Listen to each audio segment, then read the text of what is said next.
tema kita. Hari ini tema kita adalah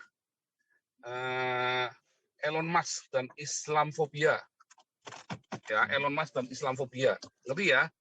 Kenapa Elon Musk? Ya, kemarin kan 2 kali Elon Musk ya, Tesla itu 2 kali mau investasi di Indonesia. 2 kali pula gagal ya.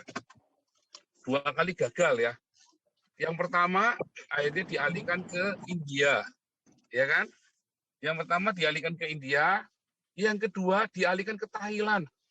Ya, yang hari ini kan kemarin kan sudah selfie-selfie sama Luhut, sama Jokowi. Wah, sudah seneng-seneng tuh. Asik-asik, sudah mau dapat duit. Nggak taunya, waduh, ngelamir lagi. Mengapa bisa begitu? Mengapa? Pertanyaannya mengapa bisa begitu kan? Karena apa? Karena ada Islamfobia di Indonesia. Siapa yang mau investasi di negara Islam coba? Siapa yang mau? Coba ngacung siapa yang mau coba? Nggak ada yang mau lah. Ya, satu-satunya yang tidak Islamfobia itu cuma Cina. Karena lebih galakan dia daripada orang Islam. Orang Islamnya terbirit-birit di Cina ya. Karena di negara komunis itu nggak urusan cetek jedor, nggak urusan dengan HAM. Ya kan? Nah, musuhnya orang-orang Islam ini kudunya memang ketemu orang-orang Cina, cetek jedor. Kamu ikutin aturan gini, nggak mau minggir kamu dari Cina. Kan begitu kan? Iya kan? Nah, masalahnya kan negara-negara barat kan malu-malu, ya kan? Negara barat malu-malu, negara-negara itu malu-malu. Yang berani itu cuma Cina, cetek jedor. Ya. Ngeri. Sekarang Anda coba ya, pawai khilafah di mana-mana. Kalau di Cina udah ditembak langsung. Kalau di kita, dilut-lut itu orang tua, mengapa begini, mengapa begitu. Kalau di Cina cetek jedor langsung. Nggak urusan. Ya kan? Berani mengibarkan ideologi lain selain ideologi komunis di Cina, cetek jedor. Tembak tempat, saudara nggak pakai banyak omongan. Nah, di Indonesia lembek, kayak tainya Gilbert, ya repot. Ya kan? Nah, coba Anda ke Cina, bawa-bawa bendera Amerika. Jangankan bendera Amerika, foto Yesus saja disuruh turun, saudara. Karena Yesusnya bukan Yesus yang orang Ibrani kan, Yesusnya siapa artis Amerika siapa? Yesusnya orang Amerika itu yang Passion of Christ itu. Yesusnya orang Amerika. Ini orang Amerika, bukan Yesus Kristus, katanya si ini kan, katanya si Jinping. Ini Yesus Pak, katanya si orang Cina ya. Goblok kamu, turunin. Nggak mau turunin masuk penjara kamu. Kalau di Indonesia sudah berkibar begitu saja, Anda masih lembek-lembek kayak tainya Gilbert. Elon Musk yang lihat, aduh, saya sudah investasi, nanti tinggal Allahu Akbar selesai. Allahu Akbar langsung wassalam. Ya kan udah investasi itu jutaan, miliaran, triliunan dolar Amerika bikin Tesla ya kan. Udah jadi, tiba-tiba mereka teriak rame-rame. Halo bubar. Oh bubar. Wassalam. Mumet. Mumet saudara. Jadi harusnya bagaimana dong? Harusnya singkirkan itu ideologi edan itu, singkirkan, jangan sampai muncul. Islamnya nggak apa-apa, ideologinya jangan sampai muncul, bikin malu, tahu nggak? Saya sampai gede-gede, goblok bener ini orang-orang ini ya, nggak tahu malu ya, udah kere masih sok-sokan. Khilafah adalah jawaban untuk Indonesia. Jawaban apa? Jawaban untuk mencretmu, ya kan? Khilafah adalah solusi untuk Indonesia. Solusi apa? Solusi untuk tititmu, ya kan? Boleh kawin sama anak kecil sama bocil kan? Aneh kan? Terus kemarin Ustadz Basalamah itu kan, Ustadz Basalamah berani ngomongin itu orang Kristen menyembah patungnya, tolol kan? Ustadz tolol, ini harusnya Galarua ini ngelaporin ke polisi tuh Ustadz Basalamah tuh, belum dilaporin tuh, orang ajar tuh, ya. Berani ngomong orang Kristen menyembah patung, ini harusnya dilaporin polisi, itu kan penistaan agama, mana ada orang Kristen menyembah patung. Kalau Muhammad sudah jelas nyembah Ka'bah. Mana ada orang Kristen nyembah patung, ya kan? Kamu injek-injek patungnya aja orang Kristen tenang-tenang saja kok. Coba makabahnya kita kentutin, kita kencingin di situ. Kalau nggak kejang-kejang itu kalian orang Islam, ya kan? Coba kalian bakar gereja. Ada nggak orang Kristen yang marah-marah? Nggak ada kan? Gereja dibakar saja nggak ada yang marah. Coba Ka'bah itu kencingin, kamu lemparin pakai tainya kamu itu. Kejang-kejang semua kalian orang Islam itu buktinya bahwa kamu menyembah Ka'bah. Ya kan? Coba kamu kencingin patung Yesus. Ada nggak yang komplain orang Indonesia? Ya kan? Nah, beda. Itulah sebabnya Elon Musk nggak jadi investasi di Indonesia. Percaya saya, satu-satunya Elon Musk tidak jadi investasi di Indonesia karena Indonesia tolol membiarkan khilafah itu diusung-usung dan dibiarkan. Takut. Anda tahu nggak, orang bule itu tidak akan mempermasalahkan dengan Islam. Tetapi begitu udah bilang khilafah, selesai. Mereka nggak mau. Ya, mereka nggak masalah dengan Islam. Tapi kalau udah bilang khilafah, saya nggak mau investasi. Mendingan saya suplai senjata saja. Kalau perlu tak dukung khilafah berdiri. Kenapa? Supaya kalian bisa saling bunuh. Ya kan? Beli senjatanya kan sama Amerika kan? Ya, apa? Mortir, kasih mortir ya kan? Bin kasih mortir itu kan? Kalau perlu kasih mortir. Butuh apa lagi? Oh, butuh apa lagi? Oh, saya butuh senjata pemusnah massal. Kasih. Oke, kasih. Kalian bunuh-bunuhan seneng mereka. Ya kan? Tapi mereka nggak mau investasi. Mereka akan kirim senjata. Para investor ini nggak akan mau investasi. Ya, kalau kamu ada khilafah di sana. Tetapi mereka akan kirim senjata dengan senang hati. Lebih enak jadi supplier senjata. Ya, modal 1.000, untungnya 1 juta, saudara. Senjata itu modal 1.000, untung 1 juta ya. Percaya nggak? Modal 1.000, untung 1 juta. Modal bikin satu pistol, Anda pikir satu pistol itu harganya berapa jualnya? Satu pistol itu kalau barang cungku harganya 5 juta, saudara. Modalnya tahu nggak berapa buat bikin pistol itu? Moldingnya aja cuma nyetakin begitu. Paling cuma 100, paling banyak 500.000, saudara. Paling banyak. Paling cuma 100.000. Bikin cetakan begitu cuma 100.000 moldingnya barang Cina itu. Jualnya 5 juta, saudara. Di pasar gelap itu kalau barang bekas. Barunya ya sekitar 10-an juta. Kalau Anda lihat Glock, pistol Glock itu, ya, batangnya saja, beli saja itu ya, harganya kira-kira 30 juta. Ya, batangnya saja. Modalnya itu paling cuma 2-3 jutaan saja. Ya, oh itu untungnya banyak jualan senjata itu, saudara. Ya kan, memang izinnya yang mahal. Izinnya itu bisa seharga pistolnya. Perizinan yang mahal, tapi modalnya itu murah sekali. Ya, saya pernah dikasih tahu tuh sama orang-orang di Cina itu ya waktu saya ke Shenzhen itu. Kasih tahu ini modalnya cuma sekian. Kalau kamu mau, nggak boleh jual beli di Indonesia, enak aja lu saya bilang. Saya kasih tahu ya, saya ulangi ya. Kenapa Elon Musk tidak jadi invest ya, malah dipindah ke Thailand? Karena di Thailand nggak ada khilafah.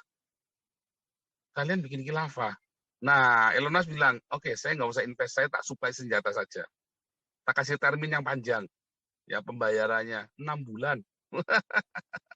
Iya, nah, modal 100.000, untung berapa puluh juta itu tadi. Tak kasih termin 6 bulan. Kalian saling bunuh sana, tak kasih modal.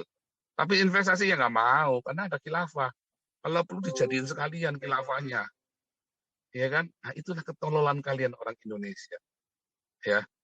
Nah, lalu bagaimana dengan Damaris? Ya, kalau kita ya tetap seperti biasa. Woro-woro, halo, halo, halo, yuk kita kasih makan orang-orang Islam ini, yuk, kasihan, kere. Kita kan woro-woro saja.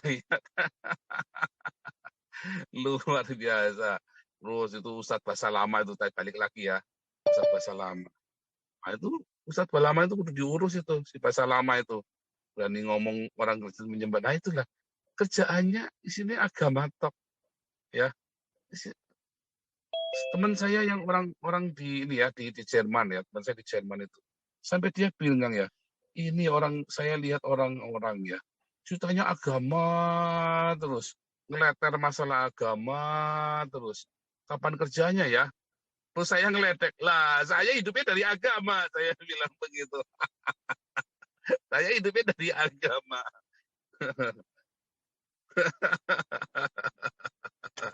Luar biasa ya. Luar biasa, saudara.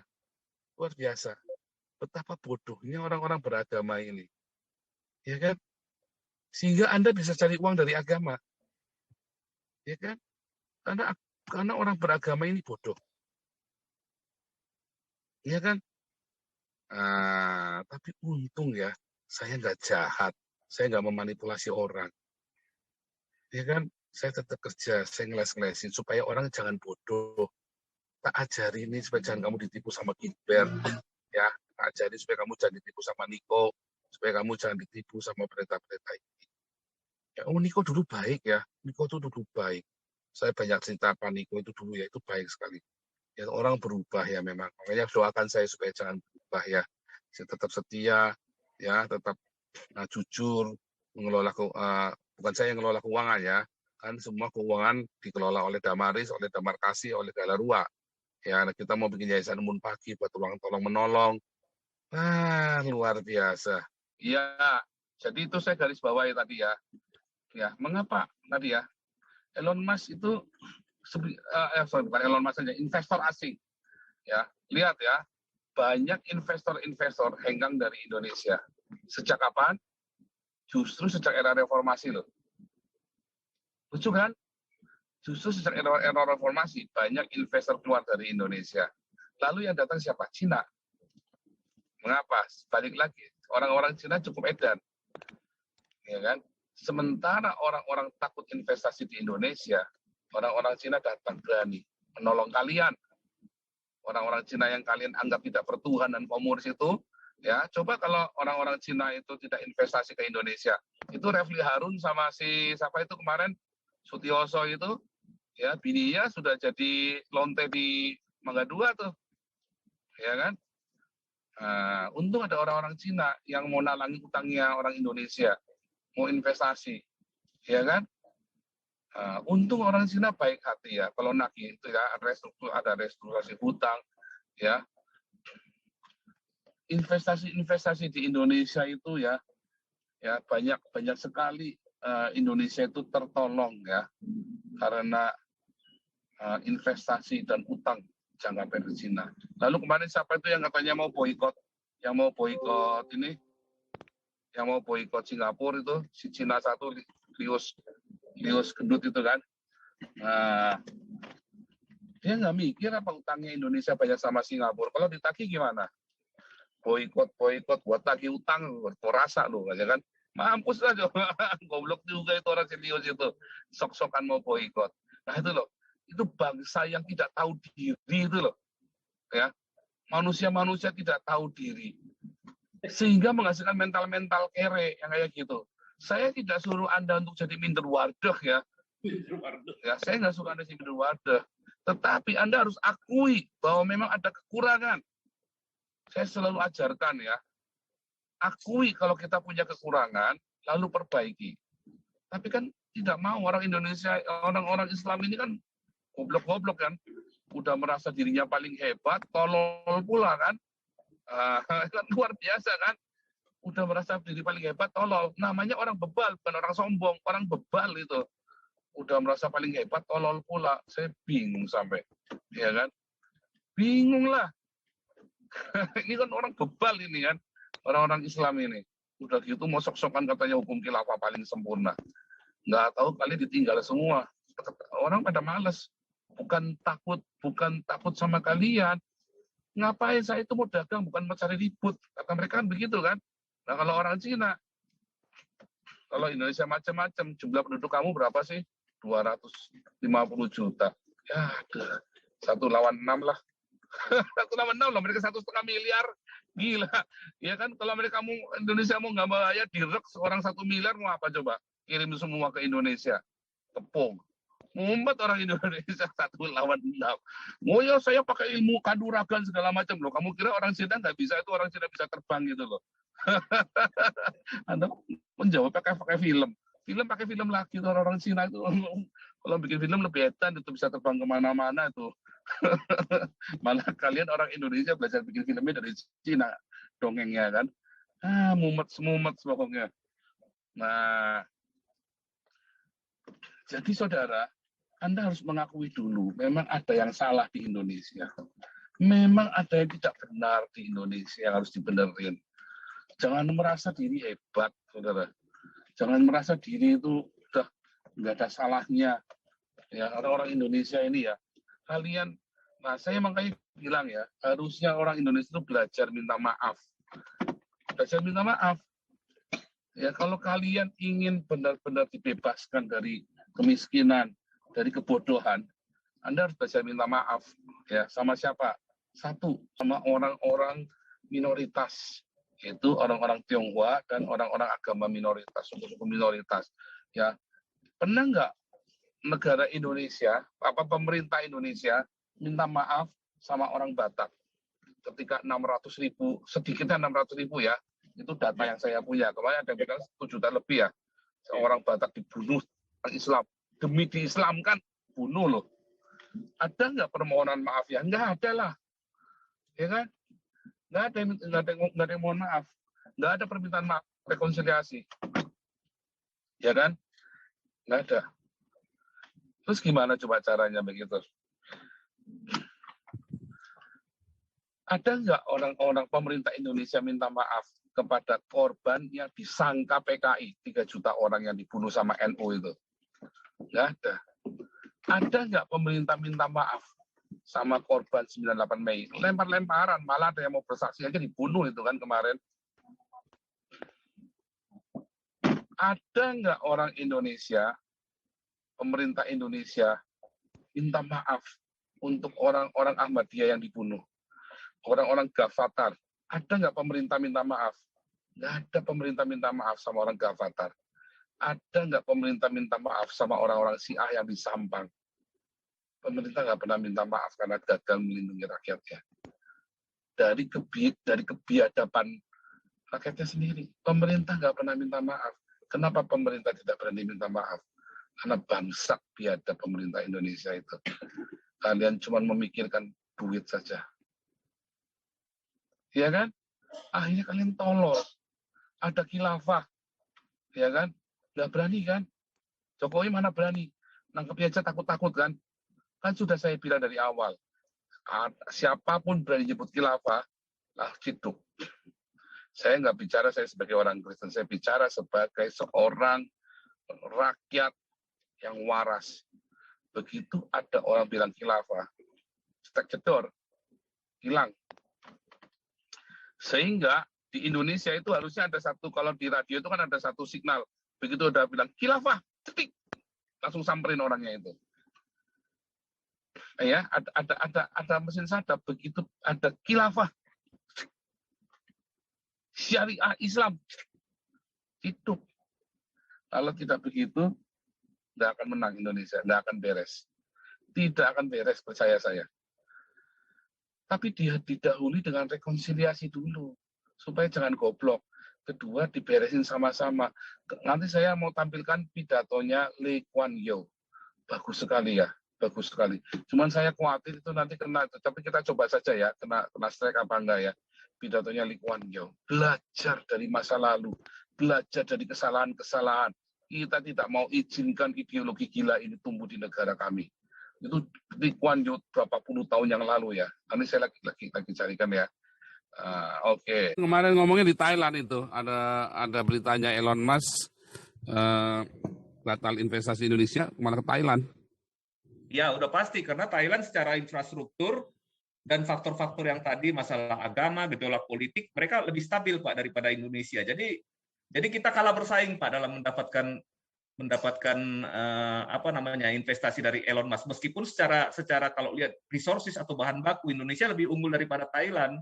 Kemungkinan Thailand nanti akan mendatangkan resources bahan bakunya mungkin entah dari Indonesia atau negara-negara lain yang mempunyai bahan baku, bahan tambang atau mineral yang dipakai untuk memproduksi baterai tersebut atau mobil listrik tersebut. Kira-kira begitu Pak Paul gitu. Ya, memang saya share screen. Ya, silakan Pak. Sudah saya share screen ya. Jadi memang sudah ke Thailand. Sudah ke Thailand, gila ini. Akhirnya Indonesia cuma jadi kantor cabang doang, cuma buka kantor distribusi saja. Ya, pastinya seperti itu, Pak. Karena ada semacam, kalau namanya orang investasi ini faktor yang paling utama itu satu, Pak, trust atau kepercayaan. Ya, ini Ya, beritanya nih, Liputan 6, Tesla pilih Thailand untuk jadikan kantor baru, batal investasi. Luhut Elon Musk bakal pilih RI tak cuma Thailand, itu keyakinannya dia. Ya kan, tapi ada dia bilang apa, Luhut pastikan Elon Musk bikin agen di RI. Terus di 27 Mei, Tesla resmi investasi di Thailand. Bagaimana nasib pabrik ini? Dengan dana 1,27 miliar, Tesla buka kantor, ini baru mulai nih. Elon Musk pilih Thailand untuk investasi Tesla. Ya kan 30 Mei. Tesla pilih Thailand jadikan kantor baru. Pemerintah sibuk lobby Elon Musk. ya suka atau tidak Bukan suka. 1,2 miliar, 1,2 triliun tadi salah ya, bukan 1,2 miliar. Makanya saya bingung 1,2 miliar masa kalah sama ini sama Damaris. Ya kan? Nah, ya kan? Luar biasa kan? Suka atau tidak suka, Pak Paul, mereka lebih percaya dengan Thailand daripada dengan Indonesia kalau melihat tadi hal-hal yang kita udah ulas satu persatu tadi. Jadi kalau dipikir ya, kan tuduhannya ini karena politik Indonesia nggak stabil, Thailand lebih nggak stabil loh politiknya loh. Ya kan? Politik Thailand lebih nggak stabil daripada Indonesia loh. Dia bisa tiap tahun itu bisa kudeta tiap tahun, bisa tiap ini kudeta kan? Dan tiba-tiba junta militer. Tapi kenapa tetap dipercaya? Ya nggak ada lain, nggak ada bukan. Masalah apa? Khilafah. Tidak akan masalah lain. Pasti masalahnya adalah masalah khilafah. Suara saya nggak pecah ya? Bagus nggak suaranya nih? Nggak pecah, Pak Paul, cuman agak kecil. Jadi mikrofon Pak Paul saya lihat kan banyak diganti, tapi yang saya lihat masih belum sebagus waktu mikrofon yang siaran-siaran di awal tahun 2000, 2 tahun yang lalu waktu. Kalau sekarang ini udah keras belum ini? Udah makin keras, cuman agak pecah. Ini pecah jadi kayak ngebas gitu. Nggak apa-apa sih, Pak.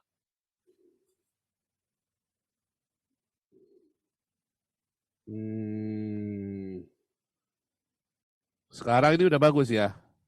Ya sekarang lumayan udah lah. Bagus. Masih rada mendem tapi lebih lumayan dari yang tadi. Masih agak mendem. Ya. Nah ini sekarang udah lebih bagus nih sekarang ya? Ya udah lebih bagus. Ini lebih bagus ya? Iya Pak, ya udah lebih bagus. Oke ya. Ya mudah-mudahan lebih bagus ya. Jadi kalau melihat ini sih Pak, kalau di Thailand itu memang pemerintahan bisa berganti, tapi di sana jelas simbol pemerintahan paling utama itu kan masih kerajaan. Jadi Raja Thailand masih sebagai pemimpin ataupun simbol negara. Nah di kita ini siapa Pak yang jadi simbol? Nggak ada Pak Paul. Artinya presiden pun di sini ya hasil hasil kompromi partai-partai politik. Nah persoalannya kan di situ. Ketika nanti partai-partai politik ini sepakat, ya mungkin investasi mereka aman. Tetapi kalau ketika partai-partai politik ini pecah atau berseteru, atau kemungkinan ganti ideologi dengan khilafah, nah investasi mereka mungkin terganggu. Bubar. Nah ini yang akan dikhawatirkan oleh orang-orang luar dan perusahaan-perusahaan multinasional, Pak. Nah itulah makanya. Nah makanya dari itu sekarang kita ini lagi bicara ya. Sebenarnya kenapa sih bolak-balik investor ini keluar dari Indonesia? Ya kan, kenapa bolak-balik keluar dari Indonesia? Ya karena nggak tahan. Sekarang daripada support investasi di Indonesia nanti tiba-tiba jadi kayak Afghanistan. Apalagi orang-orang Indonesia kan kemarin kan menurut si PW Study itu kan bahwa 70% menghendaki khilafah kan. Menghendaki syariah Islam kan, yang namanya khilafah berarti kan. Artinya ini ada kemungkinan jadi Afghanistan Indonesia ini. Nah, kalau gitu ngapain saya investasi Tesla? Tesla ini kalau orang mau bikin khilafah nggak butuh Tesla, butuhnya apa? Onta, ya kan? Nah, butuh apa? Butuhnya senapan, butuhnya AK-47, M616, ya kan? Butuhnya Uzi, ya itu butuhnya itu. Oke, saya jangan investasi Tesla, sayang nanti baru bikin dibakar lagi pabriknya, ya kan katanya haram. Jadi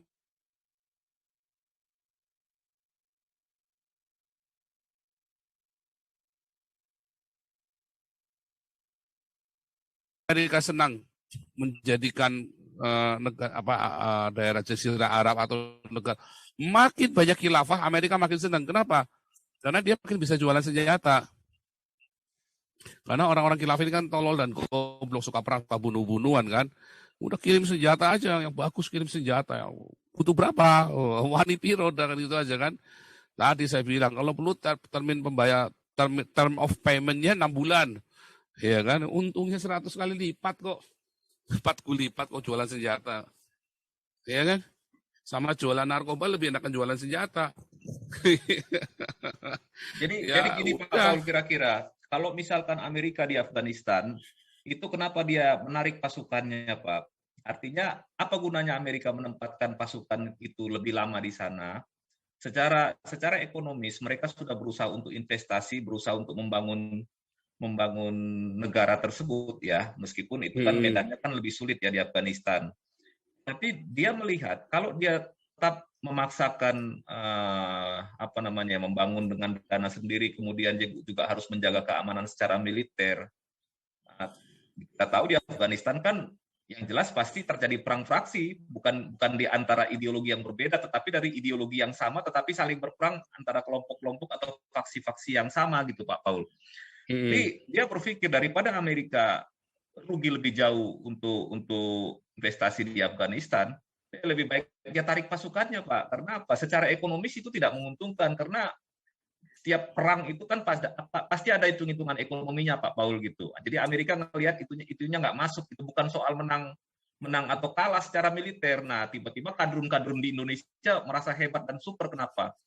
Karena berhasil mengusir Amerika. Sebenarnya buat Amerika itu dia keluar dari situ itu ya dia senang-senang aja Pak. Kenapa? Berarti dia cut loss daripada kerugian dia dalam perang di daerah itu Pak, di daerah Afghanistan itu gitu. Jadi memang faktor politik dan ideologi ini suka atau nggak suka ya memang berpengaruh Pak Paul. Kalau di kita nanti terjadi seperti itu, sementara Tesla itu kan bukan perusahaan abal-abal, dia pasti investasinya bisa triliunan dolar gitu Pak ya. Jadi nggak berani dia Pak untuk ambil risiko saya kira untuk invest di sini. Belum lagi kalau misalkan sekarang katakanlah dia mendekati pejabat tertentu, tiba-tiba nanti ganti kepemimpinan, pejabat itu tidak berkuasa lagi. Tahunya yang berkuasa misalnya nanti dari pihak ideologi yang berbeda. Mau bilang apa kalau kayak begitu? Kan dia pasti akan mengalami kerugian secara investasi. Nah, itu harus jadi pertimbangan.